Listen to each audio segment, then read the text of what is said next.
Hey guys, welcome back to my channel. Thanks so much for joining with me. Today I'm bringing you a video to do with Uber Eats and suffering with anxiety, and I mean any type of anxiety that you may have, maybe in particular social anxiety. So stick with me, hit the subscribe button if this is something that you want to see more of, and hit the bell so you can get notified of my future videos. Let's get stuck into it.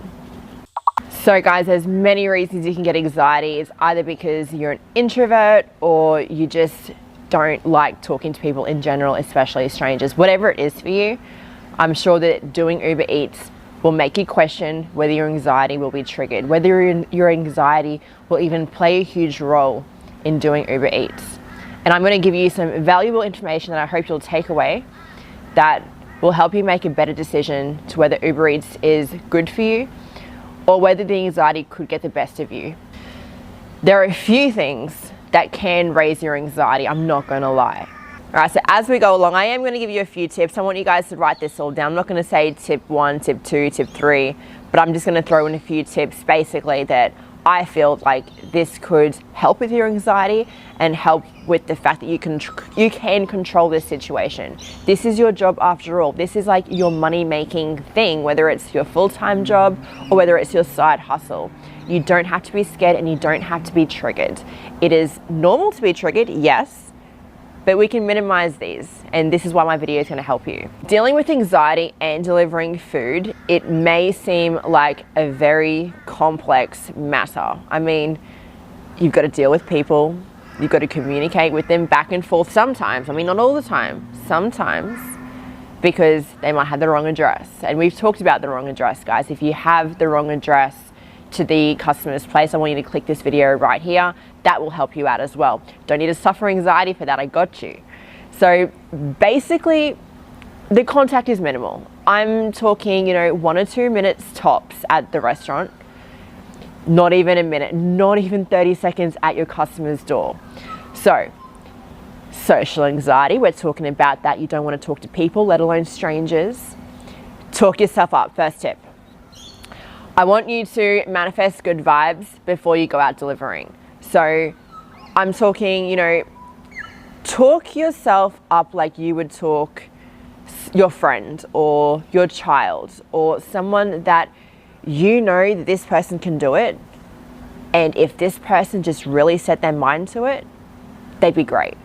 So tell yourself you're great. Tell yourself it's going to be a good day.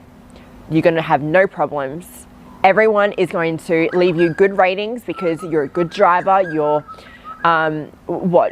timely, right? You're timely to deliveries, you're really courteous, you use your manners, you call them sir, ma'am. You're a good person, generally, right? So think about manifesting good vibes, manifesting confidence, manifesting just good intentions. You're here to deliver food, that's a good thing. You're not here to tell them that they owe you money, and no one likes that. You're going to get some bad reactions from that one. But when you've got food, it's a different story. You're a good person today. So look, stress less about dealing with people at their door. Just think, you're there for less than 30 seconds. At the end of it, you're going to hit delivered and you're going to get some cash for that. That's an incentive, right? Cool. Rehearse your script. So rehearsing your script helps because if you feel like you don't know what to say, you've got a script set in stone. Like generally for my first couple of weeks, I was always saying hello, and I'd call the customer by their name. Hello Candace, how are you? Here's your food, enjoy your meal, have a great day. I don't know how many words that is, but I mean, you could come up with something as simple as that. As long as you acknowledge the person, as long as you give them their food, main part, and as long as you mention to have a nice day or enjoy your day or something courteous and conclusive, if that's the word, like as long as you're courteous, you're respectful, you're friendly, customers really only just want their food, and you've just got to say bye in a good way, not be like, see, how about that? Catch me outside, how about that? Like, don't be, just be nice, be friendly, be courteous, be respectful, tell them they'll have a nice day. That's all there is. Now, touching back on communication and how I said that the communication with the customer will be very minimal. If they do ring you, they will ring you from an Uber number. But I want you to remember that if they're trying to get in contact with you, they're probably asking you to go to a different address, or that someone's not home, or they've got an issue with delivery. So I advise you to answer it. I'd advise you to maintain that contact with the customer, because if you don't, that could lead to a bad rating, and that could lead to, you know, bad ratings means you don't get to Uber drive anymore. That sucks, because once you get under a certain rating, I don't know what it is, but if you keep getting people saying that, hey, she's not delivering my food, but she won't pick up the call, we've got a serious problem. So I want you to remember that when people do contact you, whether it's via phone call or via text, you answer it. I know it seems daunting. I know that some random is calling you, but listen, your job here is to get the delivery done. I know that texting is a great way for people who do suffer with anxiety.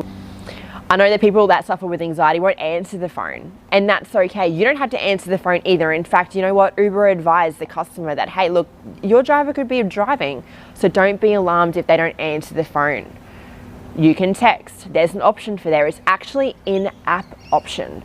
Awesome, right? You don't even have to talk to the customer on the phone. You can text it back. Communication is done, sorted. So keep the contact open. Don't freak out they're calling you. Don't freak out they're texting you. You know why? Because all they want is their food, and all you've got to do is get the job done. I know that seems really abrupt on me saying, but I just don't want you to get a bad rating because you aren't answering their calls or maintaining contact, okay? All right, it's something that really helps me, and it helps me at night, because I'm not gonna lie, I get anxious at nighttime. In particular, if there's anything that gets me anxious about this whole job delivering food thing, it's delivering food at nighttime. I used to be quite scared of the dark. Look at me now, I'm a security officer. And it's funny, right? Because Uber, they don't tell the customer, hey, look, leave your porch light on or restrain your dogs. Like, that raises my anxiety. Don't know about you, but when I see a beware of the dog sign at the front and I'm meant to be delivering to door, I'm freaking out, just inside, just between you and me. I want to stress to you guys that if you do feel uncomfortable with walking into someone's house when they've got a dog that you can see that isn't restrained, or they've got a sign that says beware of dog, or you can't find the front door, again, I want you to get in contact with this customer. This reflects on you, and this reflects on the fact that you need to deliver this food so you don't get bad ratings and you can get the job done. So call the customer. I know, but we talked about this. We also need to touch base on the fact that if you don't like delivering food on your own at nighttime, take friends with you. I enjoy having company, put it that way. I often have my child in the car. Yes, you can take kids. Let's just, preface this with that you can take kids. Doesn't say a great deal on animals either. I mean, I want to also mention this. Animals, customers might not like it, but Uber hasn't actually said, hey, look, you can't have animals in the car. So just throwing that out there. I would often have my dog in the car, in the boot, yes, away from food. Don't come at me with comments, but my dog would be in the boot of the car, nowhere near the food once again, and I would feel so much more safer as a female, right? I feel at night, I'll take him. If it's midnight, if it's like a Friday night, you've got to understand that us females feel this way. We feel a little unprotected, and we've got to take, all protective measures to ensure that, our $10 delivery, trying to get our hustle on to make ends meet, that we're not hurt in the process.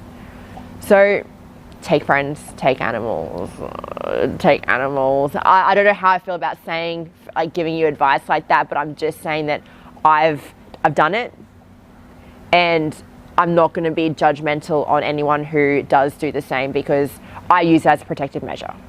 Up to you. All right, so another thing that you could get really nervous or anxious about is parking. Parking makes me nervous and anxious. It's like I'm trying to just deliver food for like a minute.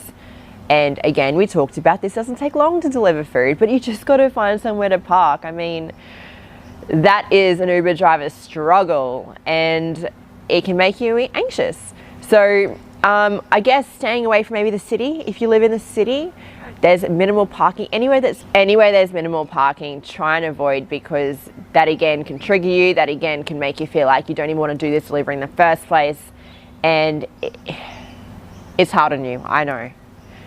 All right, so guys, that's it from me. I hope some of these tips, I guess, kind of helped you. I know that when I started Uber Eats, it was easier for me to do Uber Eats than Uber driving, only because the communication between you and the customer is so much more minimal. You're not having anyone driving with you in rideshare, you know, with the other Uber. And Uber Eats is just so simple. If you guys can give yourself a huge pat on the back after you've done it for a day and you're still alive and nothing's happened to you, then you betcha you can pretty much fulfill this as your second hustle and do this and beat your anxiety, because it doesn't have to be like this and you don't have to be afraid.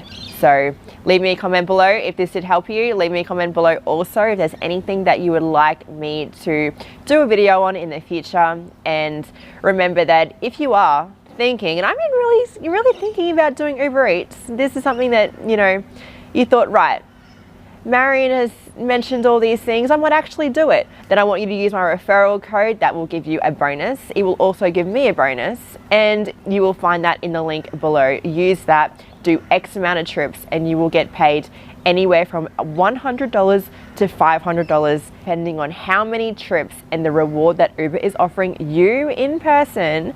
And that is all the eligibility criteria that you need. Have fun, get driving, don't be scared. See you in my next video. Bye.